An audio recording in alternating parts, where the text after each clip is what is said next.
नमस्कार साधकों। आज हम स्वामी जी के चरणों में शत शत प्रणाम करके श्री विद्या क्षेत्र में जो वैदिक गणित, विज्ञान व तकनीकी के मूल्य जागृत हैं, उनसे जो टेक्स्ट बुक बनाने जा रहे हैं, उसका जो सेक्शन 1 है वो है स्थापत्य। स्थापत्य यानी कि ज्योमेट्रिक फॉर्मेट्स।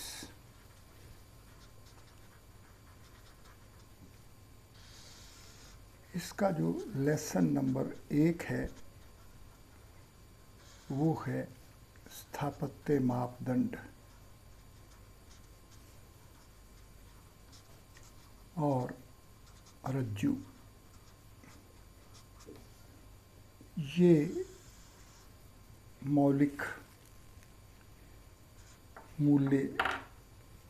स्थापत्य मापदंड ये 1 space, 2 space, 3 space, 4 space, 5 space और 6 स्पेस की जो बॉडीज़ हैं, hypercube 1, hypercube 2, hypercube 3, hypercube 4, hypercube 5 और हाइपरक्यूब 6, इन बॉडीज़ को एक साथ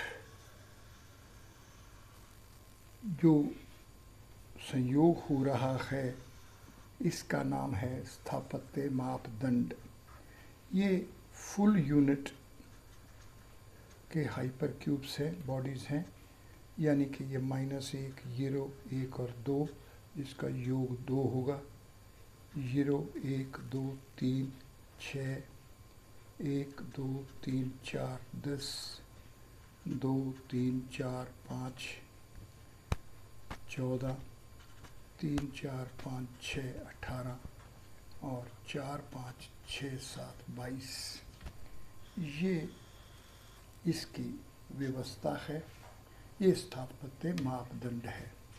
और स्थापत्य रज्जु जो है, जो रस्सी है, ये जो रज्जु है, ये भी हाइपरक्यूब्स हैं, पर हाफ यूनिट के हैं। हाइपरक्यूब्स हाफ यूनिट, ये भी 6 हैं, 1, 2, 3, 4, 5 और 6। ये हाइपरक्यूब 1 छोटे h से लिखते हैं, H2, H3, H4, H5, H6।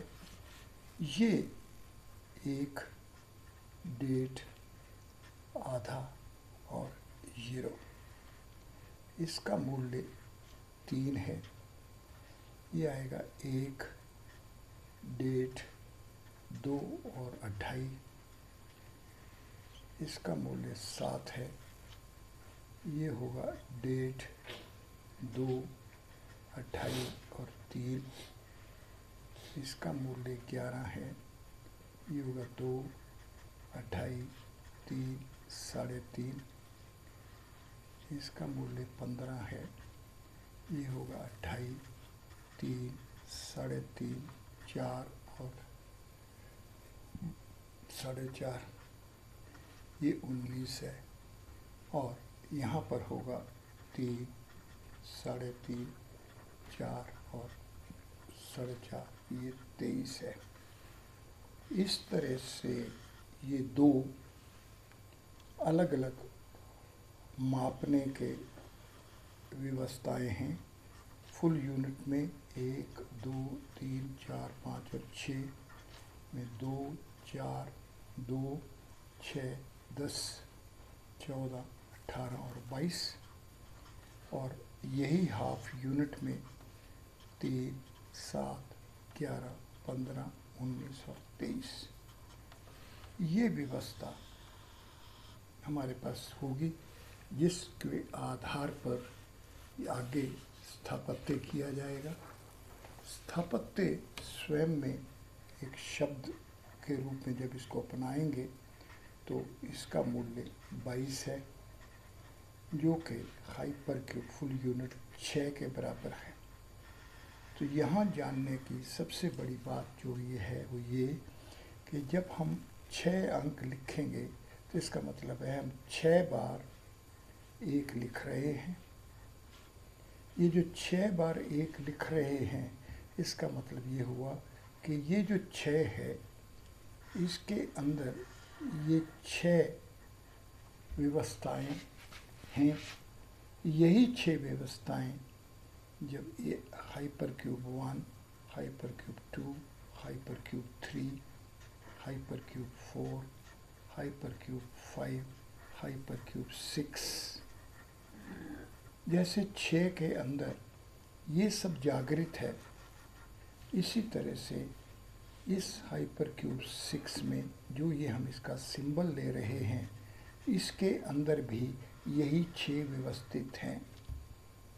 यही हम व्यष्टि समष्टि, ये जो हमारे पास सूत्र है व्यष्टि समष्टि, जो कि सूत्र 10 है, ये व्यष्टि और ये समष्टि, व्यष्टि को हम पार्ट कहते हैं और समष्टि को हम होल कहते हैं। किस तरह से अपने पास कोई पिंड होगा, कोई बॉडी होगी, वो जब खंडित की जाएगी, खंड बनाए जाएंगे, तो पिंड का खंड भी एक पिंड होगा और पिंड स्वयं तो पिंड है ही है। मान लीजिए हमारे पास ये क्यूब है, ये जो हमारे पास पिंड है, इस पिंड के अंदर जो द्रव्य है, जो 3 स्पेस का द्रव्य है, इस द्रव्य में से हम कुछ थोड़ा सा द्रव्य उठा लें तो ये भी हमारे पास पिंड है, बाहर वाला भी हमारे पास पिंड है, ये हमारे पास पार्ट है और ये हमारे पास होल है।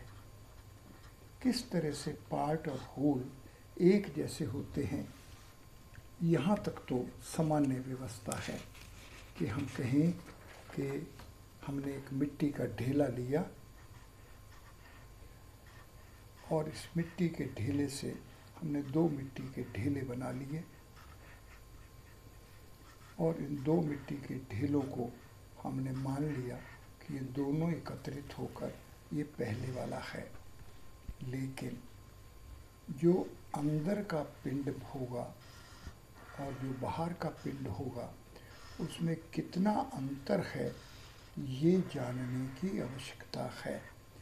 जो हमारे पास ये क्यूब है इसके 8 कॉर्नर पॉइंट्स हैं, इसके 12 एजेस हैं, इसकी 6 सरफेसेस हैं और इसके पास एक घनता वाला है, घन है। ये जो हमारे पास 27 खंड बने, इनमें से ये 0 स्पेस है, ये 1 स्पेस है, ये 2 स्पेस है, ये 3 स्पेस है। तो 0 स्पेस के हमारे पास 8 खंड मिले, 1 स्पेस के हमारे पास 12 खंड मिले, 2 स्पेस वाले में 6 खंड मिले और 3 स्पेस वाला 1 खंड मिला। ये जो बाह्य स्वरूप है, आइए हम देखें कि इसके आंतरिक स्वरूप में क्या होगा। ये देखने में तो ऐसा ही लगेगा जैसा कि बाह्य है, लेकिन यहाँ पर सब कुछ 3 स्पेस का है। यहाँ पर जो कॉर्नर पॉइंट्स हैं ये भी 3 स्पेस के हैं, एजेस हैं ये भी 3 स्पेस के हैं, जो सरफेसेस हैं वो भी 3 स्पेस वाली हैं, घन तो 3 स्पेस वाला है ही है। ये अंतर जानना ही सही रूप में जानना है। इसलिए हमें सर्वप्रथम व्यष्टि और समष्टि के बारे में स्पष्टता से जानना होगा। ये हम सामान्य रूप से भूल कर बैठते हैं कि हम जानते हैं कि जैसे कि हमारे पास कोई एक पिंड है, मान लीजिए वर्ग है, तो इसके जब टुकड़े करेंगे तो हमें ऐसा लगेगा ये टुकड़ा और ये बाही टुकड़ा दोनों ही वर्ग हैं, दोनों ही धरातल हैं, इसलिए समांतर हैं। तो ये सामान्य गुण हो गया। सामान्यता, सामान्य जो गुण है वो इन दोनों को एक दिखाता है। तो ये जो व्यष्टि है और ये जो समष्टि है ये सामान्य रूप से एक जैसी है, लेकिन जो विशेष है इन दोनों के अंदर जो विशेष है वो इसका अंतर बताता है।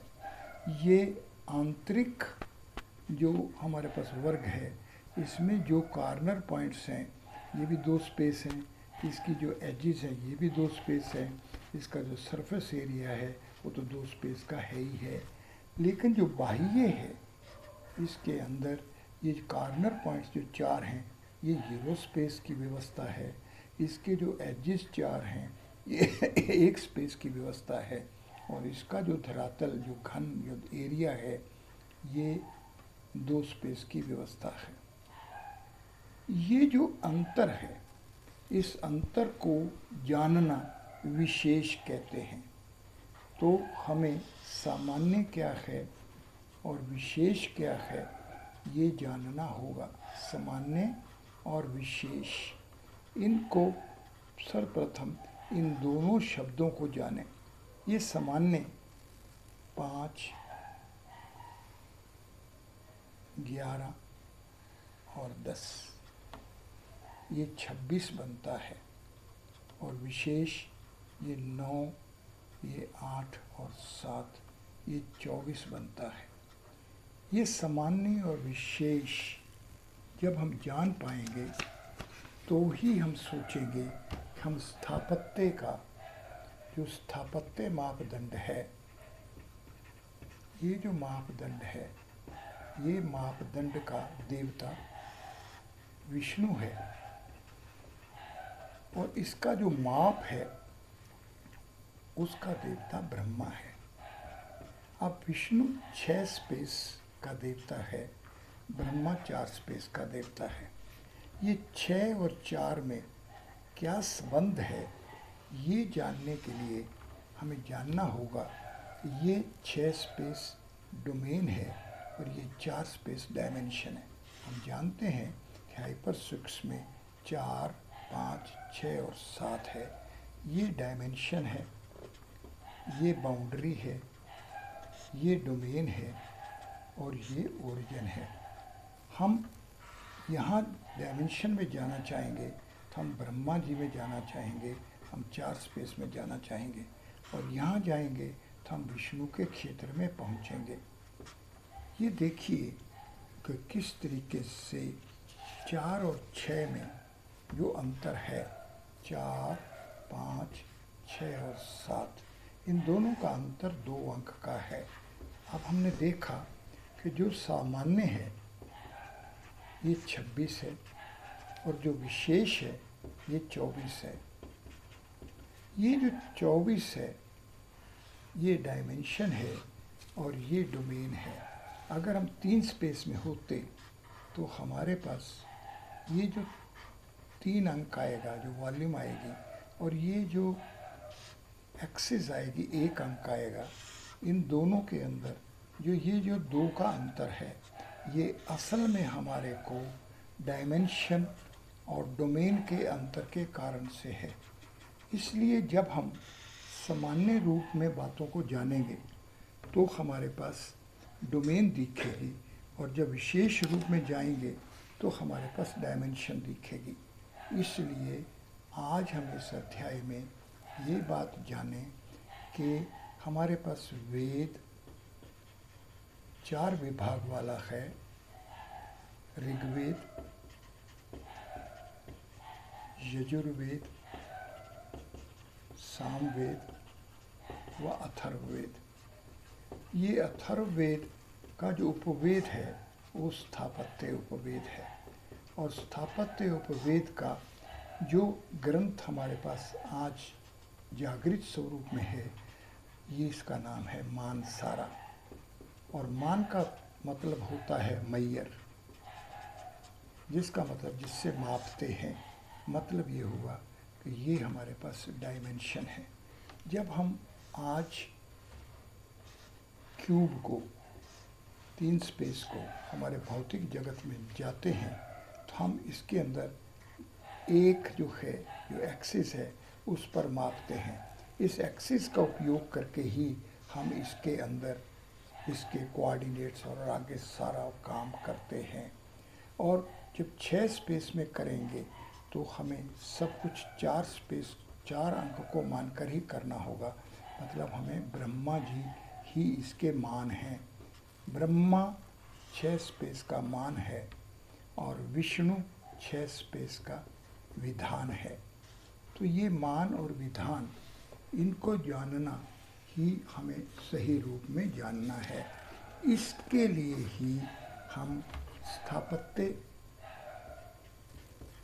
को जानने जा रहे हैं। ये स्थापत्य में जो इस लेसन में हम मापदंड और रज्जु, तो ये हमारे पास दंड है और दूसरा हमारे पास रज्जु है। ये जो रज्जु है और ये दंड है, ये 20 अंक वाला है और ये 15 अंक वाला है। तो ये 20 और ये 15, इसका अंतर जानने के लिए ही हमारे को 4 गुणा 5 और 3 गुणा 5 का विधान जानना होगा। तो यही हमारे पास एकाधिकेन सूत्र इस पर प्रभावी हो जाएगा। तो आज हम ये जानें कि हमारे पास मापदंड होना चाहिए, मापदंड है, और ये मापदंड जो है 6 स्पेस के अंदर, जो कि सूर्य है, इस सूर्य के अंदर किस तरह से 1 से लेकर 6 अंक तक, हाइपर क्यूब 1 से हाइपर क्यूब 6 तक, फुल यूनिट वाले और हाफ यूनिट वाले, ये 2 हमारे पास व्यवस्थाएं हैं।